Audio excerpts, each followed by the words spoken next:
A1 Kannada news Haveri. ನಾನು ಬೀರೇಶ್ ಪೂಜಾರ್.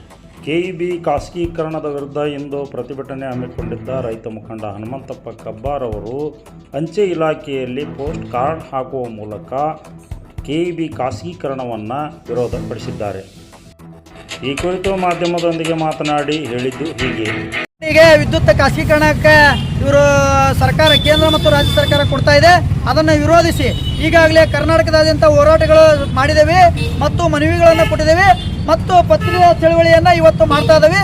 ಉತ್ತರ ಕರ್ನಾಟಕದ ಹೆಬ್ಬಾಗಿಲು ವಾಣಿಜ್ಯ ನಗರ ಎಂದೇ ಪ್ರಖ್ಯಾತಿಯಾದಂಥ ರಾಣೆಬೆನ್ನೂರು ನಗರದ ರೈತ ಸಂಘದ ವತಿಯಿಂದ ಮತ್ತು ಸಾರ್ವಜನಿಕರ ವತಿಯಿಂದ ನಾವು ವಿದ್ಯುತ್ ಖಾಸಗೀಕರಣ ಮಾಡಬಾರ್ದು ಅಂತ ಹೇಳಿ ಪತ್ರ ಚಳವಳಿಯನ್ನು ಇವತ್ತು ಹಮ್ಮಿಕೊಳ್ಳಲಾಗಿದೆ. ಕೂಡಲೇ ಸರ್ಕಾರ ಎಚ್ಚೆತ್ತುಕೊಂಡು ಯಾವುದೇ ರೀತಿಯಾದಂಥ ಖಾಸಗೀಕರಣ ಮಾಡದೆ ಈಗ ಯಥಾಸ್ಥಿತಿ ಸರ್ಕಾರ ನಡೆಸ್ಕೊಂಡು ಹೋಗ್ಬೇಕು ಅಂತ ಈ ಮೂಲಕ ಮನವಿ ಮಾಡಿಕೊಳ್ತಾರೆ. ವಿದ್ಯುತ್ತನ್ನು ಖಾಸಗೀಕರಣ ಮಾಡೋಕ್ಕೆ ನಾವು ಖಾಸಗೀಕರಣ ಮಾಡಬಾರ್ದು ಅಂತ ನಾವು ಹೇಳಿಕೆ ಕೊಟ್ಟವಿ. ಅದ್ರ ಮುಖಾಂತರ ಪತ್ರದ ಮುಖಾಂತರ ನಾವು ಪೋಸ್ಟ್ ಮಾಡ್ತಾ ಇದ್ದೀವಿ.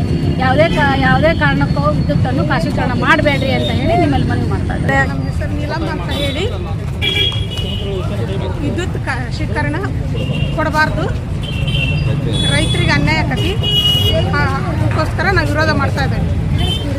ರಮೇಶ್ ದಾಸಪ್ಪನವರು ಕರ್ನಾಟಕ ರಕ್ಷಣಾ ವೇದಿಕೆ ಅಣ್ಣ ಪ್ರವೀಣ್ ಕುಮಾರ್ ಶೆಟ್ಟಿ ಬಣ